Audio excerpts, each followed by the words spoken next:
5, scores! Rick Bud. We decided to get ourselves back in the game again with our podcast. Rick Bud, Gary Nevin. Probably the craziest story that you're ever going to hear about hockey. We're going to be coming back to you on a regular basis. You are listening to Squid and the Ultimate Leafs Fan. Hello, Canada and hockey fans of the United States and Newfoundland, and an extra big hello to Canadian servicemen overseas. Episode 55 of the Squid and Ultimate Leafs Fan Show. I'm Mike Wilson, the Ultimate Leafs Fan. Joining me as always, my winger, Ricky Squid Vive. Squid, how are we keeping? Doing okay, Mike. Little bit of an early golf game this morning, unfortunately, so I was up at 4:45, and I got to wake up and I got to get up a couple hours before my tea time and have my coffee, get ready, and then go out and shoot a 76. Yeah, guys' hearts are bleeding for you, okay? Like, it's tough. You got to get up to go and play golf. That's not going to fly here, Squid, okay? So let's sort of put that one off to the side, okay? Now, our guest today is on a little different boat. Our guest today is fresh off coaching the Fort Wayne Komets to the ECHL Kelly Cup Championship, which your son Justin was a part of. He also has a strong hockey bloodline, following his father Bruce's footsteps in the coaching world. Welcome to the Squid and Ultimate Leaf Fan Show, Ben Boudreau. Ben, first off, congratulations on the Kelly Cup Championship. Have you actually had a chance to savor the moment with a short off season? You're right back at work. To be honest, there's a few consequences that come with winning, and that's an extremely short off season. So we got about 72 hours to turn the mind off a little bit. I got one golf game in, and then that was it. And we were back into the offices trying to build for next year. So I'd love to be somewhere with sun, sand, and the beach, and it's just not in the cards. I've also got a wife that's 8 months pregnant with our second child. So also another reason to be back into the office as soon as we can. Yeah, no kidding. No kidding. Well, I was just going to say it was a condensed season, but by competition, nevertheless, was still very good this year. Will it be a full schedule next year with 27 teams? I know there's a few teams that are planning to bring into the league as well. Yeah, we're every team is back. I mean, one dropped out, which was Brampton, but we got a new one in Coralville, Iowa. So we're still going to have 26 teams in the league, and it's going to be healthy, a full 72-game schedule next year, which I know we're all looking forward to. And even though that we, as the Fort Wayne Komets, played a condensed schedule, 41 out of the 50 games we did play were against two of the same opponents, Indianapolis and Wheeling. So we're welcoming anybody and everybody that's willing to play us next year that isn't one of those two teams. Hey, believe me, I had to watch all those games back. So I'm feeling the exact same way as you are. And although they're in a division, the same division as Cincy and as you guys, so I mean we're going to play them 7 or 8, 9 times probably anyway. But you know what? The thing that I've heard a lot of people saying, like, well, you only played 52 games and we played 72. You guys played like 52 games in about, 75 days, I think, or something? It was like crazy. Yeah. Especially at the end of the year. Our schedule was so much more condensed, and there was a stat that we ended up playing 18 games in 31 days after traveling 8,352 miles in 5 states. And only 5 of those games were played on home ice. So, no matter whatever anybody says, I mean, you've still got to win the games that you've got to play. And for us, it was an extremely condensed schedule. And the last 5.5, 6 weeks of the season was, and your son Justin will be able to tell you, Rick, is I've never been through a grind like that before in my entire life. And, I don't know how we did it. It seemed like it was a miracle when all was said and done, but we're better men for going through it. I'll tell you that. Fantastic. Well, Ben, we want to go back to the beginning. Your father, of course, was a well-known player in Toronto and played with the Marlies, played with the Leafs, and, set all kinds of records in the minor scoring, and is obviously a very accomplished coaching career. But he was playing in St. Catharines at the time, I assume, when you were born. Take us about growing up as a kid playing hockey, and maybe explain to the listeners when you realize, we've asked this question of just a lot of the players, when you realize your father did something a little different for a living than other kids. Well, to be honest, there was never any realization when I was a kid, when I was with my father, that what he was doing was different, because that was the norm for us. I mean, it was very, very normal to, oh, your dad's not in pro hockey. Okay. Well, that's fine. I mean, it's a regular job. I didn't, you don't really grasp that concept until you're a really older and have people tell you about the history and everything there too. So, I mean, growing up in a hockey family, moving was a normality. I mean, I was born in Germany, my brother in Halifax, my sister in Toronto, my youngest brother in Mississippi. And, there was a million stops along the ways. And we didn't know anything different, because that's what was normal for us, just growing up in a hockey family. And even to this day, I'll be 37 years old in November. And, I haven't been back in the city of St. Catharines or Niagara since I graduated college. But at the same thing, that is normal when you're involved in the hockey business. I mean, staying in a city for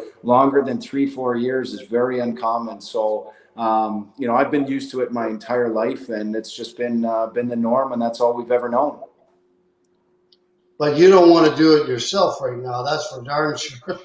Yeah. Especially with an 8-month pregnant wife. I know what that's like, because when I got traded from Chicago to Buffalo, my wife was she was about 4 months pregnant, but we had a 2-year-old at the time, and it was like, and then I had to leave. I had to get on a plane and leave, and she was left to do everything by herself. Yeah, Crazy.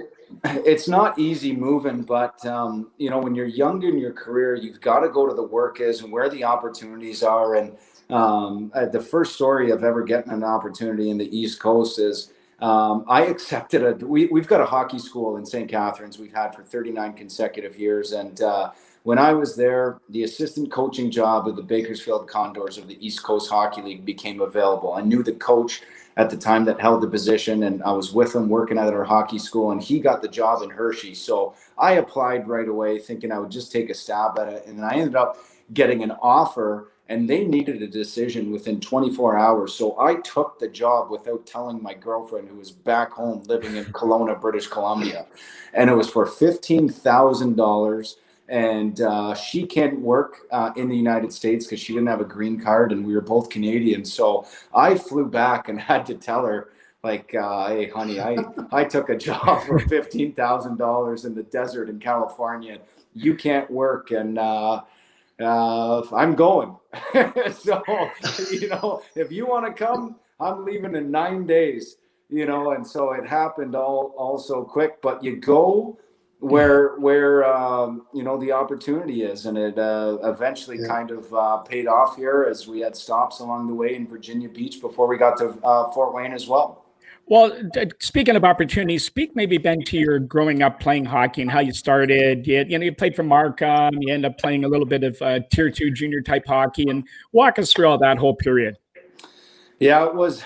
I knew I was always destined to be a coach because I was a lot smarter than I ever was talented. I'll tell you that. But that's really the only reason I was able to scrape back and be a little bit of a suitcase. But like any kid going to junior, and I was 17, I was tried out for the Waxers, and I ended up getting picked for the club, which was awesome. And when you're 17, you're not used to being the guy that's in and out of the lineup because you were just the captain of your midget team the year before. And, it was my first time away with billets, and I really struggled with it just mentally. I was in a school there. I didn't know anybody. And, when you're going through adversity and you're doing it alone, it's really tough as a young kid. And, halfway through that season, after playing for the Waxers, my father was in New Hampshire with an American Hockey League expansion franchise in Manchester, and they had a junior A program. And I ended up making the jump just so I could go through my first junior experience, or at least the second half of my rookie season, with my father there. And my father never had the opportunity to really watch me play as my parents split at a young age. So I thought it was a cool and unique opportunity. Mm-hmm. So I ended up finishing there and played in the Greater Ontario Junior Hockey League for the Falcons and a couple teams just to kind of finish. But I always knew that it was really important to get my education before trying to pursue anything in hockey. And believe me, the suitcase of the 3 years that I had in junior hockey, there wasn't a lot of people knocking on my doors with offers. So I ended up going to Belleville to get my education out of the way. And I've got a little bit of a wild and crazy story of how I ended up happening here, even with coaching opportunities, because I took 3 full complete years off of hockey to complete my schooling. And I had a job for the Hockey Night in Canada downtown, working at the CBC building. And I went to a free agent camp one weekend and just happened to play the games of my life in front of the right people at the right time and signed a pro hockey contract. I didn't even tell my dad I was going for this camp. And, you know, he knew that I didn't play hockey for 3 years. And when I signed on a Saturday night, I ended up scoring 6 goals one game. And the coach of the Flint Generals came down and said, hey, you know, we got a contract to offer you. And I'm thinking, like, fuck, are you serious? Like, I got to go back to work Monday, you know, and I'm signing a pro deal. And I remember the conversation. I called him the next morning and said, hey, I just signed my first pro hockey deal. Like, his response, it wasn't like a typical, oh, that's congratulations. He's like, what the fuck are you talking about? You don't even play anymore. So, it was kind of like what happened? Like, fill me in. Like, how did this all go about? And it was, you know, it was just funny that we stepped out, got lucky in the moment. And then after that, after I signed, it was awesome because he had gotten the job at the Capitals, got me into rookie camp. I was playing alongside Ovechkin. And that lasted about 3 shifts with the Capitals until I threw a pass into his skates. Then Ovi asked me to replace me with somebody else in rookie camp. But, you know, that went into the American Hockey League exhibition game. I got into there in the Bears camp. I scored in my first goal with Hershey, you know, after my father just won a Calder Cup with them and got promoted to Washington. So that was a pretty cool story. And, you know, that was the start to my pro career. And it wasn't a long, extensive one, but I was happy for every second I got a chance to lace up the skates. Like, were you skating those 3 years you were off at all? You were doing every Thursday night at the Memorial Arena downtown in Belleville, and I must have had a few beers before every single game. So skating, I know I was gliding a lot, but skating is a whole nother question. That's a remarkable. Hey, Squid, how about that for a story? Like, that's unbelievable. That's pretty damn amazing, actually, being off for 3 years and then going to a camp and lighting it up, getting a contract. Hey. Yeah, lightning in a bottle. It was the right time because you know, you go to these camps and you play 3 or 4 games. We had a Friday night game, and I played well. And then the Saturday is when all the scouts and everybody comes, and our team ended up winning 7-1, and I had 6 goals and an assist.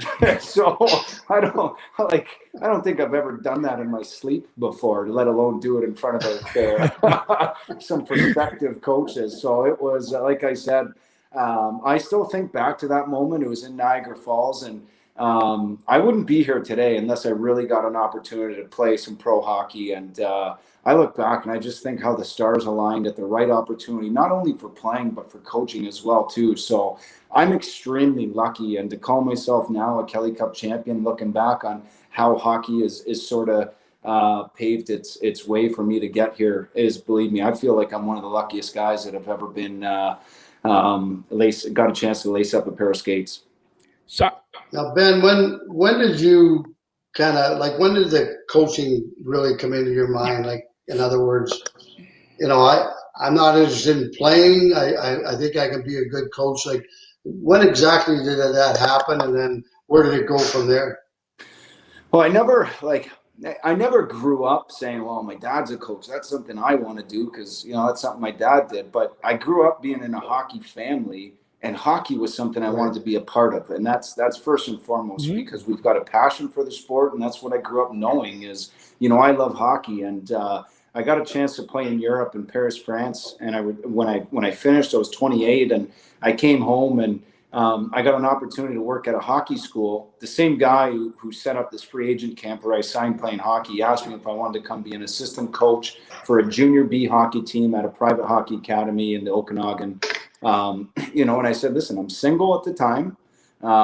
Here's another opportunity to stay involved in hockey, but it was a life experience. I'm going to live in the beautiful Okanagan in the British Columbia mountains, and we'll just kind of see what happens with it. It wasn't, here's my chance to become a coach and do this. No, this was a life experience, and I got to be able to use hockey, as one of the main reasons for getting there. And that first year turned into 2 years at a hockey academy. And then it was, wow, I can relate to these kids. And I've got development ability because we've had hockey schools and they're listening to me and it's making an impact. And then I started to convince myself that I could be a coach. And, a lot of the people that do become coaches, they've got these great playing careers and great, minds and playing pedigrees. And I knew I could think the game well, but it wasn't validated through my playing career. And like I said, 2 years at a hockey academy, and again, right place at the right time, get the resume in when somebody else got promoted. And,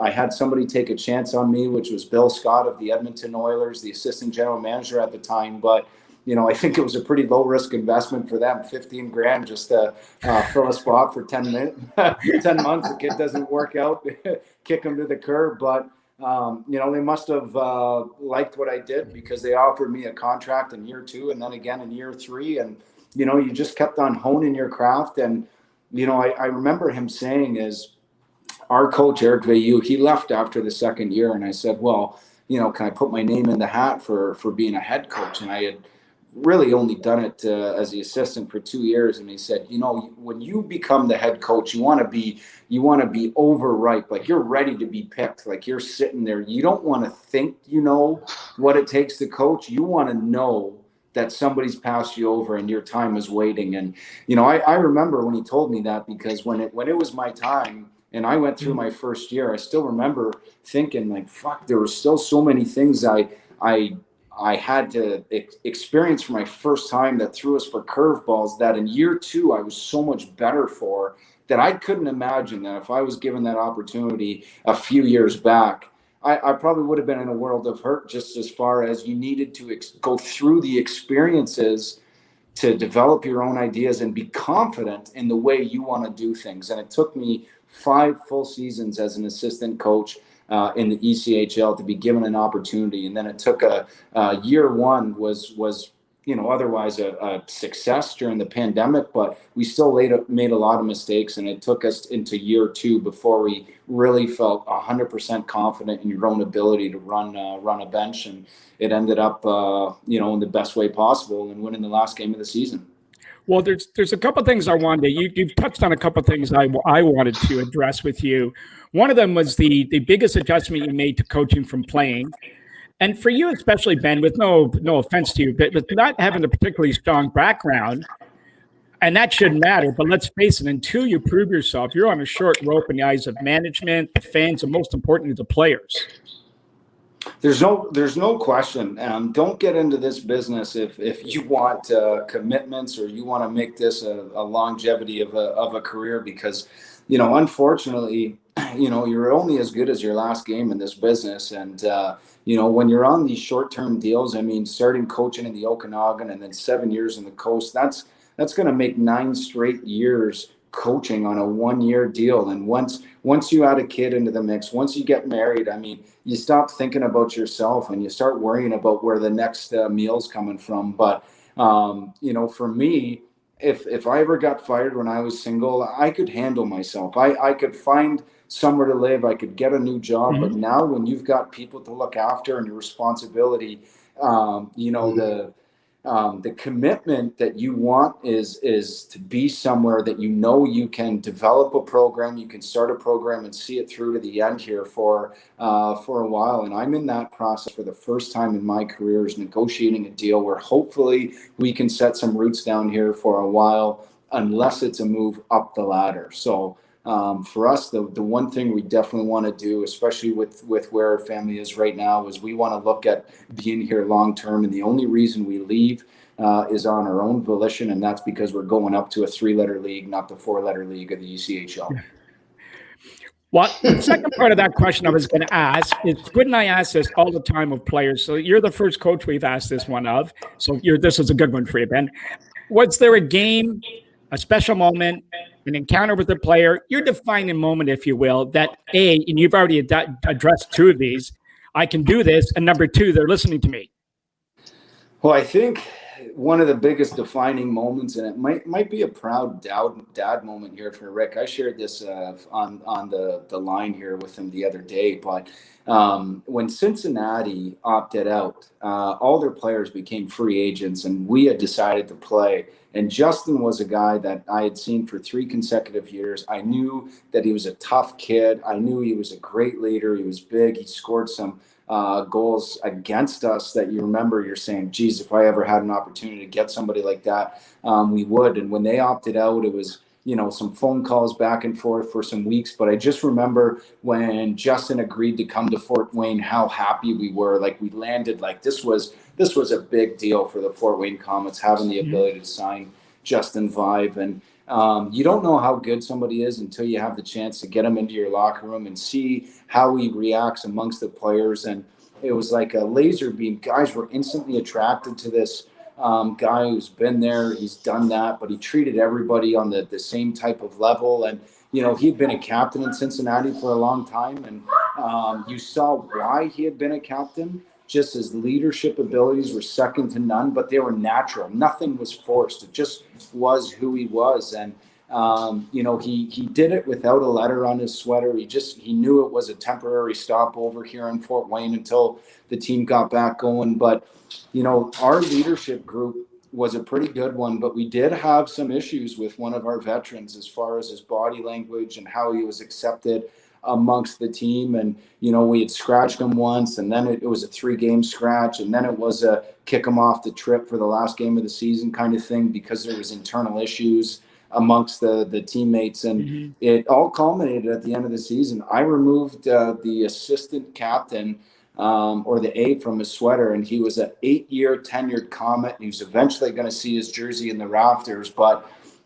it wasn't the popular move to do amongst the fans and the organization, but it was the right move to do, to remove the A from the sweater of a long tenured captain and give it to Justin heading into the playoffs. And, it wasn't any personal feelings. It was just something that needed to be done, but it was something that he earned. And to watch him hoist the cup, in a rival sweater, as ended up coming in with no expectations and walking away as one of the leaders of this team just because of his natural ability. I mean, I told Justin this, he's changed my life forever. He's one of 23 guys on the roster that's done it, but he's had a giant impact in my life. And I don't know which way yet, but I'm going to look back at this season, something I'll always be proud of, something I'll always remember, and definitely something I'll always try to use to better my career. And if it wasn't for him, I don't know if I'd ever be in this position.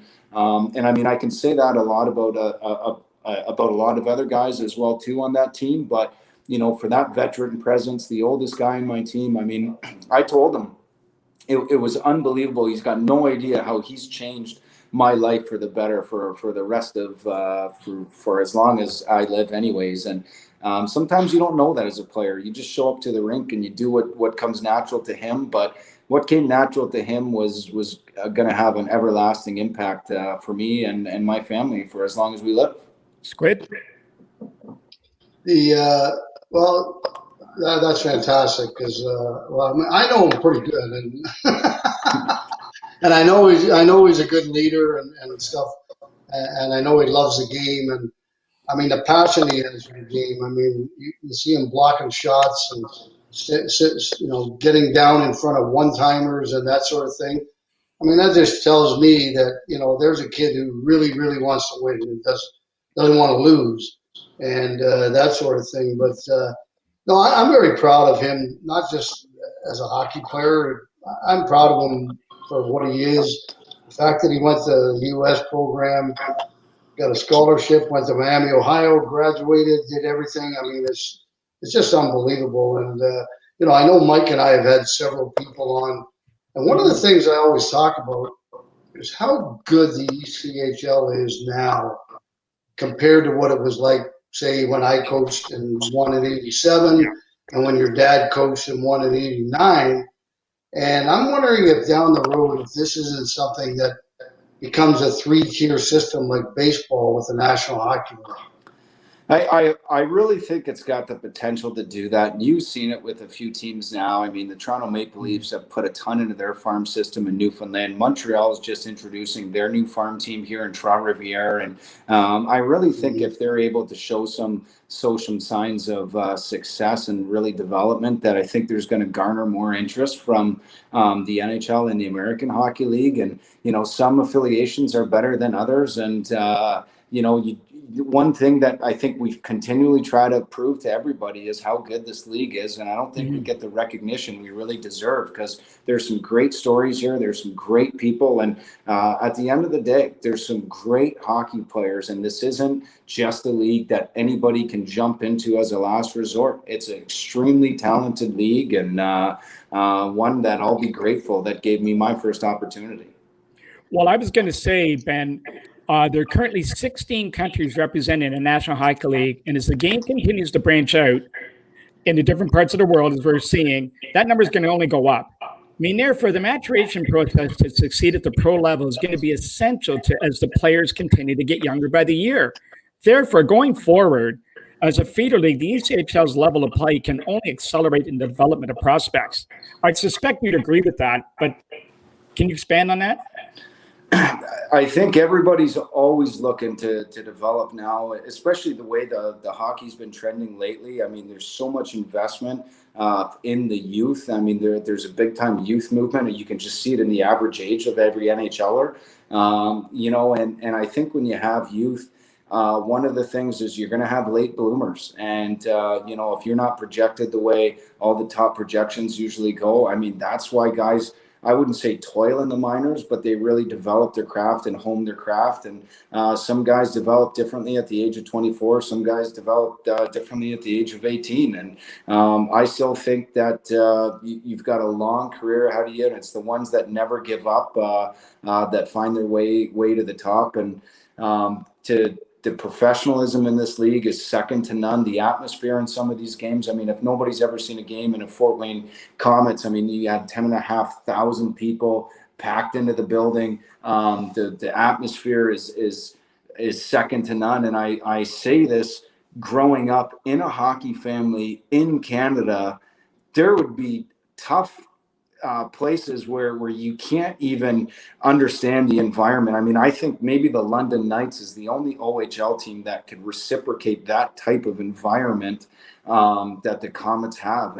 And the people of Fort Wayne, they may not know the NHL, but the Komets are the NHL to them. They are the cream of the crop. If you're a Fort Wayne Komet, I mean, you're a hero to the local people here. And it's an unbelievable place to play. It's an unbelievable place to develop. And, you know, if any NHL team really wanted to develop some of their guys, there's some great teams where they could go down there and do just that. Well, just think about Fort Wayne. Go ahead, Squid. I see a lot, Ben, I see a lot of players, you know, that are drafted. They sign actually NHL deals, and they start out in the East Coast League. And, you know, I mean, it's one of those things that when you're 20 years old, you're 21 years old, you might not be ready for the NHL or even the American League for that matter. I think the East Coast League or ECHL, I shouldn't say East Coast League because it's not called that anymore, is a perfect place for those players to hone, like you said, hone their craft. And with teams spending so much money now into player development, then why not take advantage of that and use the ECHL?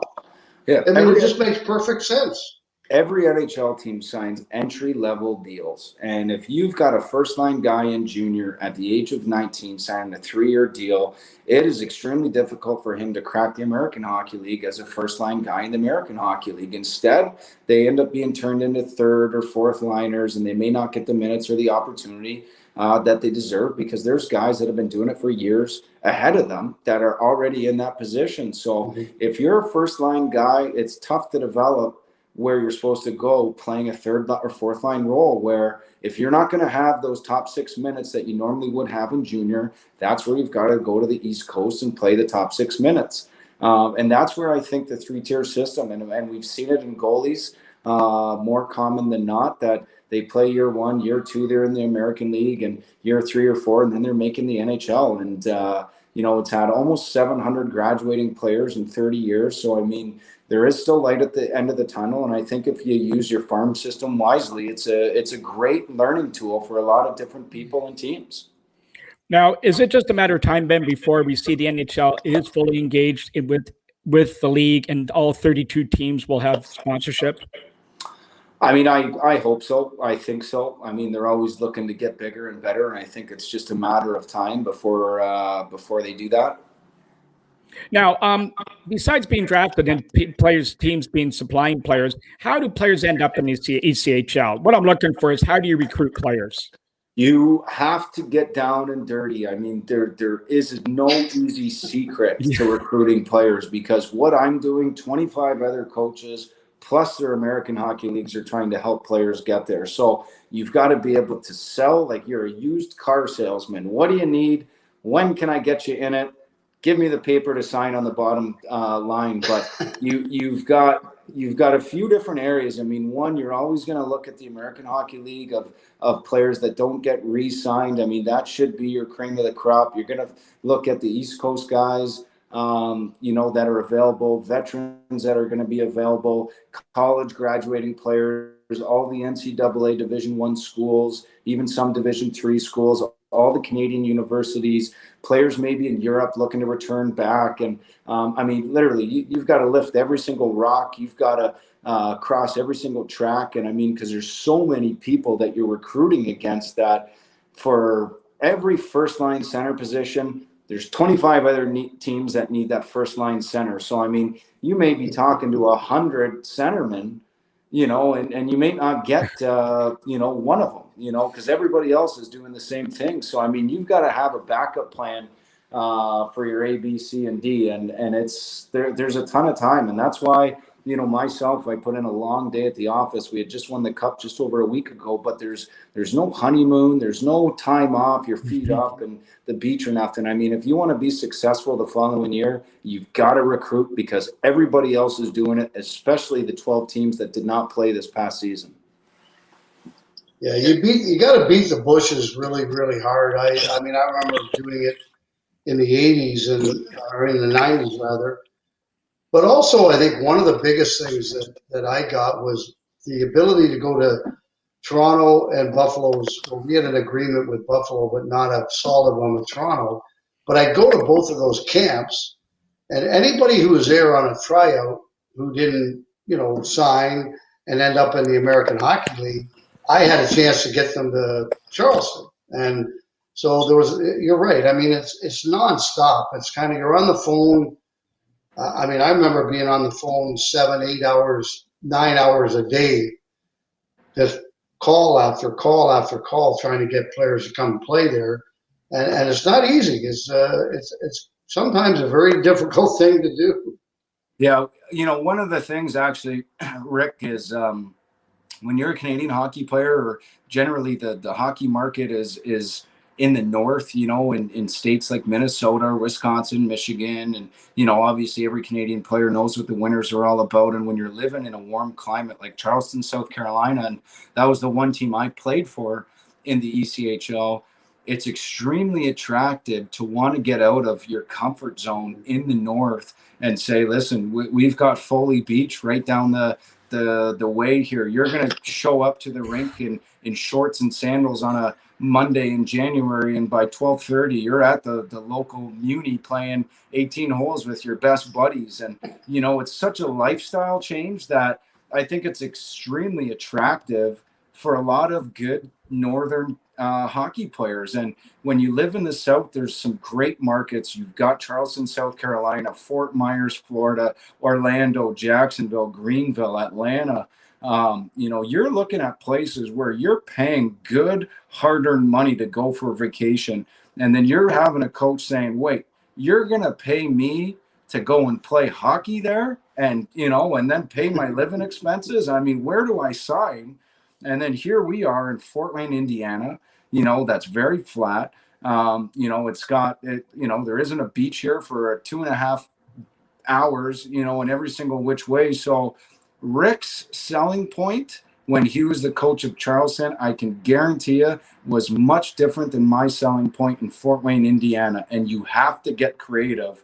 And, you know, for us, our biggest selling point is the fact that we're the second longest tenured minor pro hockey franchise. We're going to play in front of 10,000 people, which is the league leading attendance every single year. And you're going to have an opportunity to win because we always got that great ability to recruit because everybody wants to play in front of that many fans. So it's kind of funny how everything ends up playing out. But recruiting, for one, if you can't recruit in this league, you're not going to have a ton of success.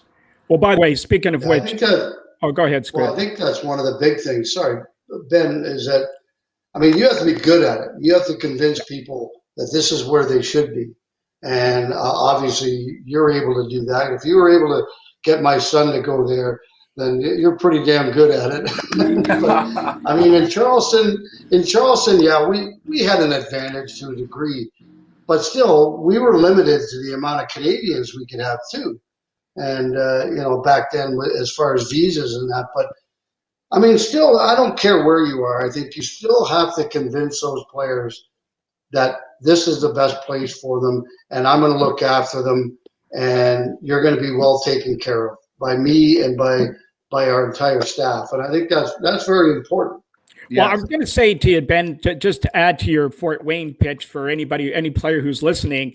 By the way, the city of Fort Wayne, the game has been a part of the community since the 50s. And think about this. Only the original 6, along with the Hershey Bears, have played in the same city continuously with the same name longer than the Komets. Yeah, it's so unique. I mean, the history is so great that you see it like when you walk in the locker room, they've got the team pictures all the way back to the 50s. And, you know, there's no such thing as setting records when you're a Komet or when you're coming in there because somebody has been there and done that. We've had 10 championships. You know, it's you know, but at the same time, the program has sold itself because you've got that tradition of success. You've got that tradition of expecting when you play on a Friday night at 8 p.m. in Fort Wayne, you're going to have 9,000, 10,000 people, and there's going to be important people in the building. There's going to be a lot of fans. And, you know, if you're in the ECHL, it feels like you're playing in the NHL.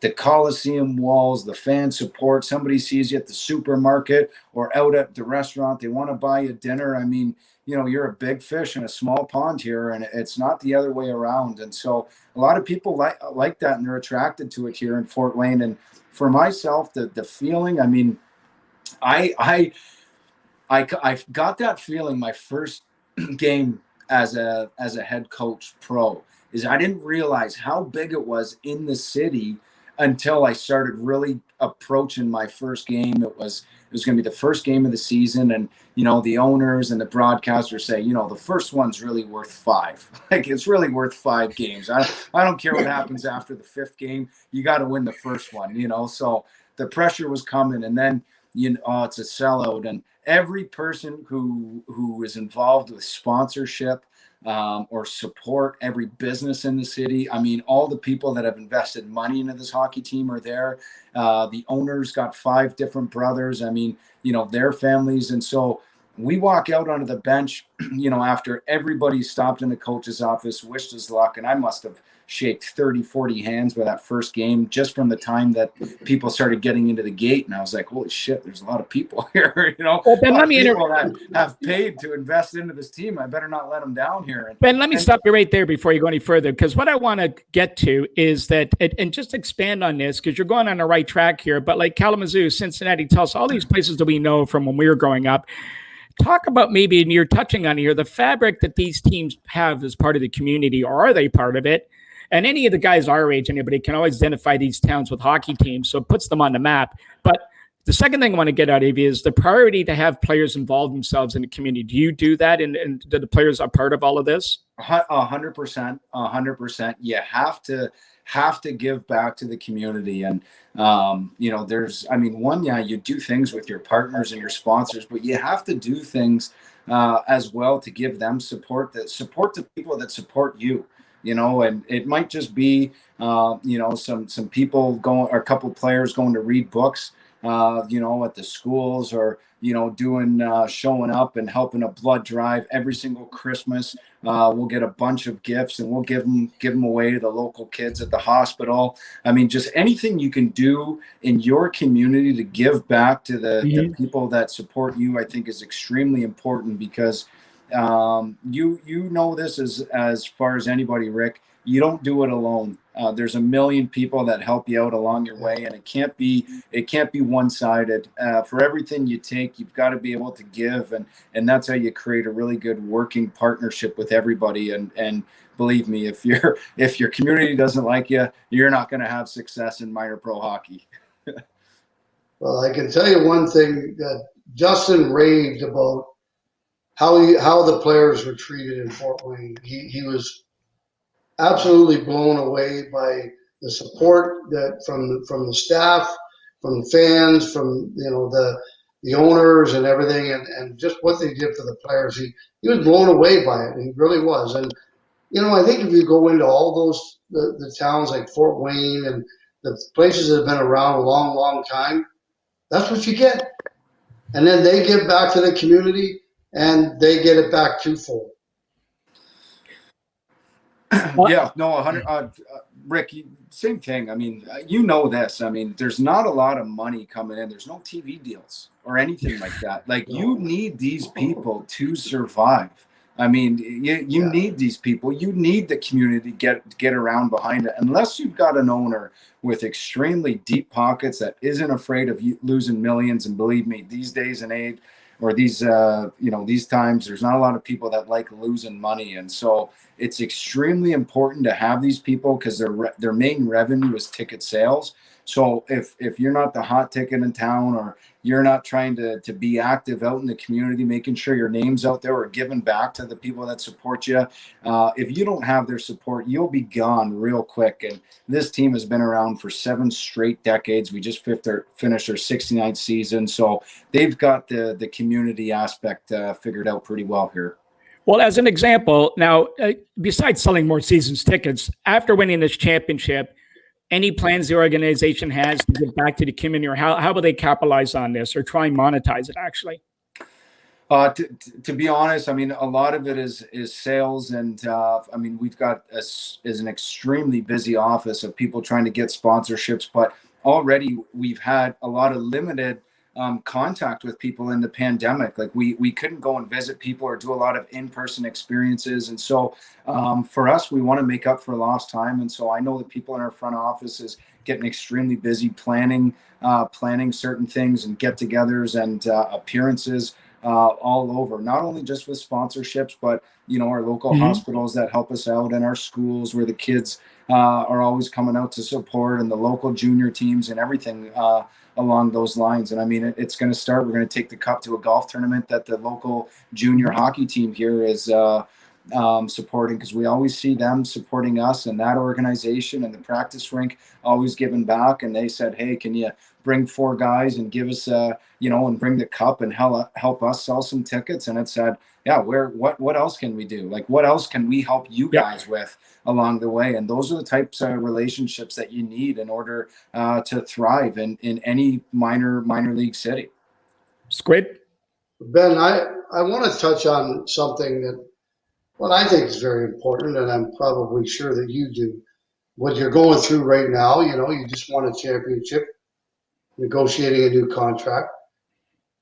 You got to have a partner that at home that's pretty strong and pretty supportive to get through these things. And I know myself, the amount of times that I had to just get on a plane and leave and go to another city, and my wife was left with children and had to sell the house herself and get the movers and everything all by herself.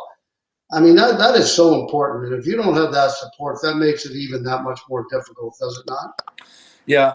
What a lot of people ask me too, like, hey, what it's like growing up in a hockey family. Your dad's was an NHL coach, or hopefully still is at some point. But, what's the major piece of advice that he gives you? And a lot of people are thinking, is it a forecheck piece of advice? Is it something else? No, the first thing, and I remember sitting in the parking lot telling him when I got the opportunity to start coaching, he said, Ben, if you want to make a career out of it, if you want to move your life from Ontario out west and chase this dream, you're going to need a good support system and a good wife who understands. And, you know, unfortunately, my parents didn't stick together. There's trials and tribulations they didn't get through. I mean, my dad played in 539 cities in 17 years in the minors. And she couldn't take it at this point with 3 kids, and their marriage didn't last. And, you know, and I see the same thing. I've got a wife, you know, beautiful wife where we met in college and found a way to get together later. But she has supported me. She's given up everything that she's ever done in her life to support my dream and be there for me. And, you know, she's blessed me with a beautiful child, and she's 8 months into bringing her second one in. And, you know, if I were to tell her tomorrow that I'm taking a job in Timbuktu because that's the best opportunity for my career, we'll start packing boxes and she'll be there 100% behind me. And, you know, I look back and everything that I've done and I get credit for, you have to look back and say, this isn't possible with the people that you share it with. And for me, where I lay my head every single night, I mean, my wife has been incredibly supportive. I mean, I want to give her the world. And, you know, they see the lows all the time, all the lows from the coaching you're going to experience with them, but they don't get to necessarily enjoy all the highs at the same time. And so, you know more than anybody, Rick, that's been through it. You need that support system at home. And it's so unique to find somebody that understands what you're about to go through. I mean, I'm 36, turning 37. I hope I've got a 20 plus career out of coaching. But when was the last time somebody signed a 20-year coaching career in the same city? It doesn't happen. You know, maybe a 10-year deal on Rick's advice if I could ever get that. But, you know, no, we're going to take this money, take 10 years. Yeah, we're going to move. There's going to be tough times. I've yet to be fired, which is inevitable. And I've understood that. I get it. I know that it's eventually going to happen that somebody says, Ben, you're no longer welcome here. We're moving on. And I've been fortunate where it hasn't happened in 9 years yet, but I know it's coming. And at that moment, you're going to need that person more than you've ever needed them before. And, you know, all the stories I've ever heard, you know, if it wasn't for my wife, Carla, I can guarantee you I wouldn't be here today. And so it's the first person I think of telling any sort of good news because they deserve it the most. Well said. It's so important, Ben. It's very, very important. You're right. You hit the nail right on the head there because, I mean, I've been through it, and I know what it's all about. And I've had the same strong woman behind me for 40 years now, and you need that. Trust me. It's. Can you imagine that poor woman put up with that for 40 years? Oh, shut up, Michael. But you know what? I don't think people realize how important that is. You know, in the life of a hockey player or a coach or whatever the heck you might be. I don't think people understand just how important that partner at home is. Yeah, and if it wasn't for her, at the age of 36, I'd already look like my father at the age of 65, and believe me, it's not a good thing. So she keeps me on track. I'll tell you that. You know your dad's going to hear this, by the way. But the other thing is, when your dad was on the show, he did tell us how proud he was of you and everything you'd accomplished so far, as any father would be. But he was willing to offer an opinion, but preferred to let you find your own way. So just so you know, that's what he did tell us on the show one day. But one of the things along the line, Squid, you can jump in here in this one too, is maybe touch on some of the things about coaching that people would be quite surprised that it has come across you, Ben, throughout your career. And Squid, your thoughts also.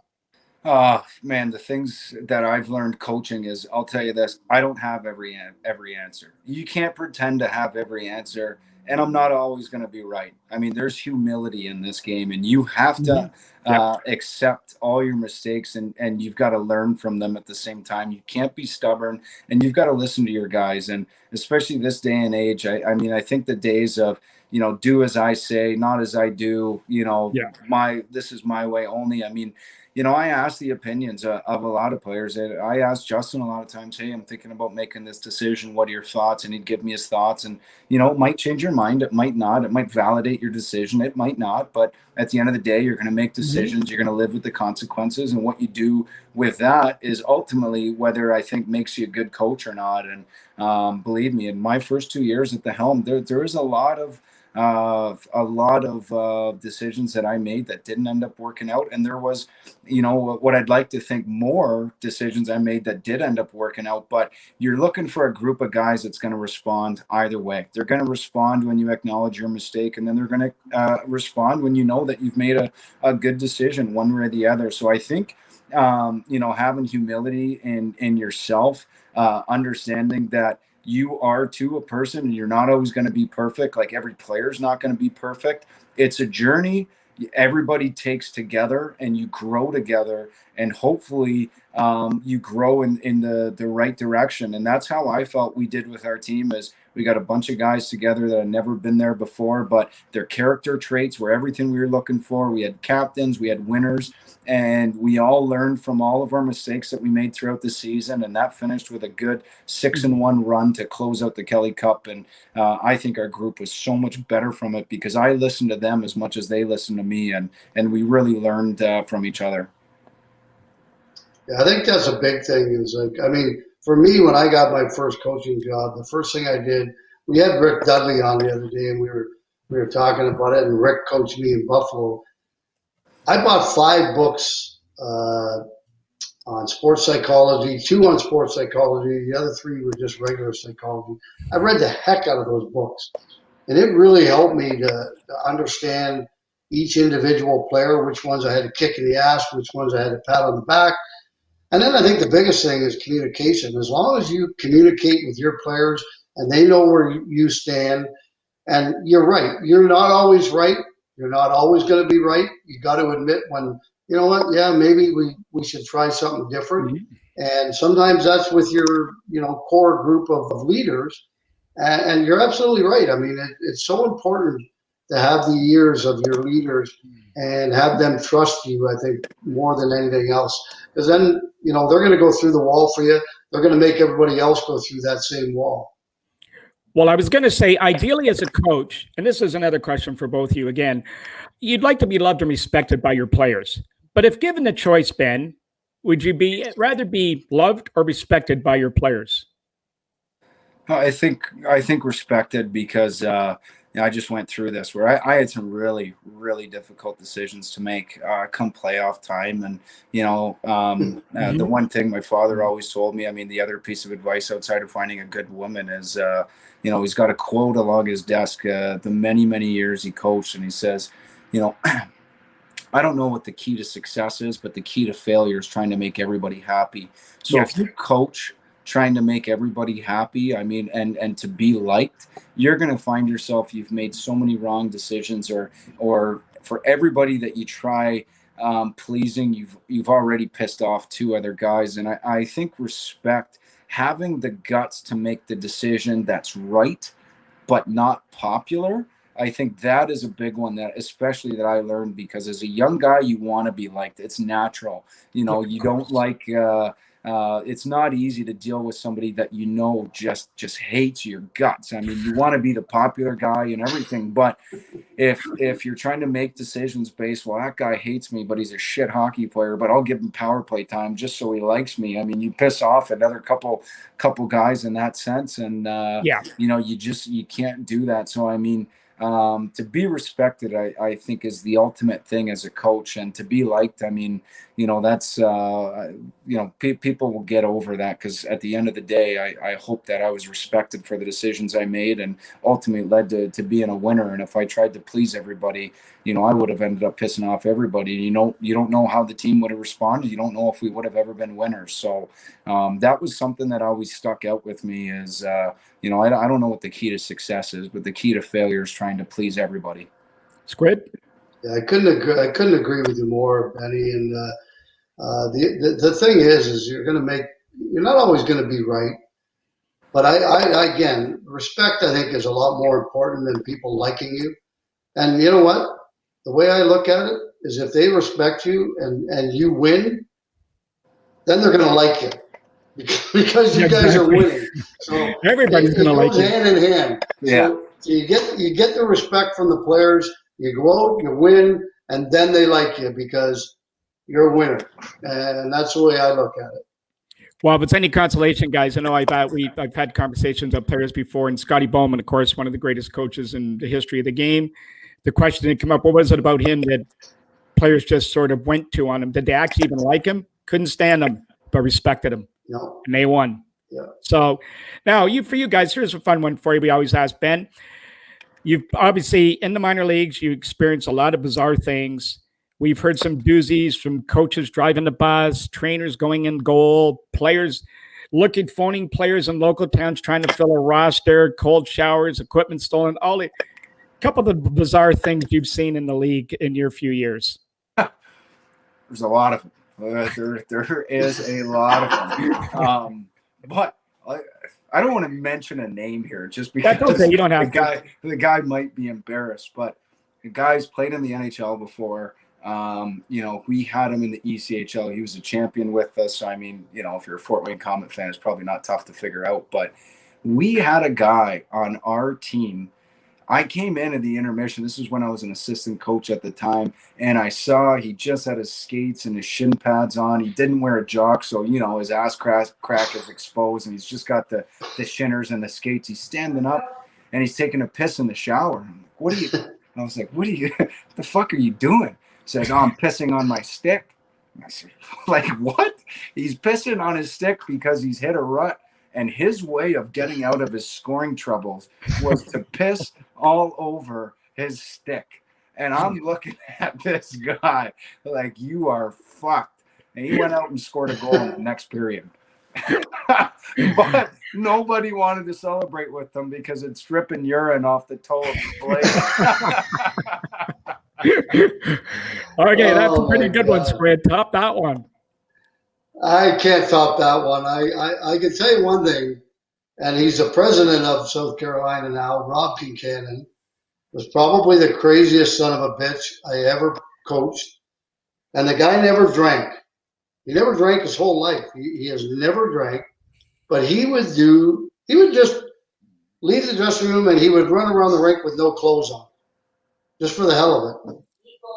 I mean, eat goldfish. Like he'd be at someone's apartment, he'd pull a goldfish out of the thing and just eat it. The crazy things that this guy did.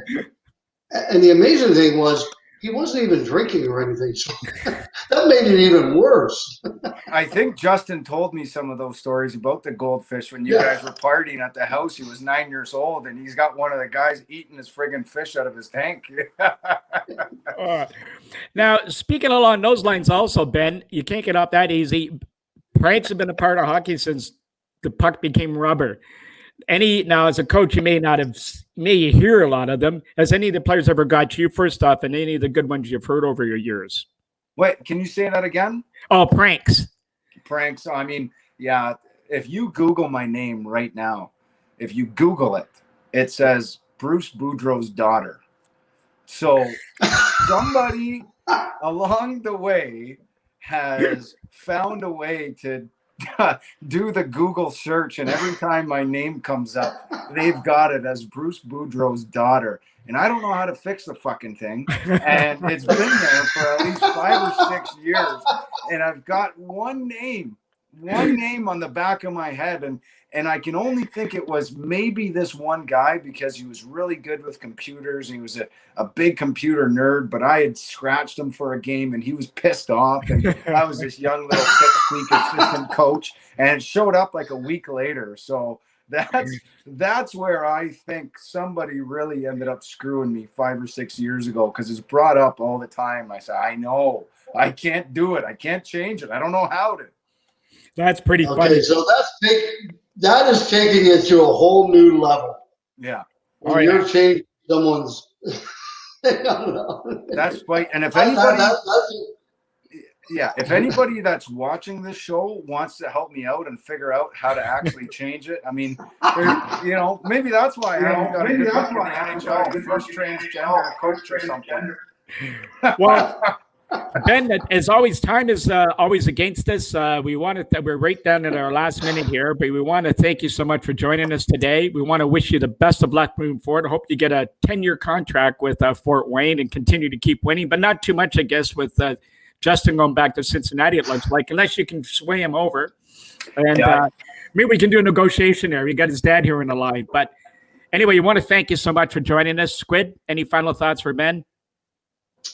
Oh, just Ben, congratulations again. And I know my son has spoke very highly of you and how you treated him and as a player and everything. And he said he didn't treat me any special or any different than anybody else. He just treated me very well, and he's a good kid, and he respected the fact that you treated him well. So I just wanted to say that.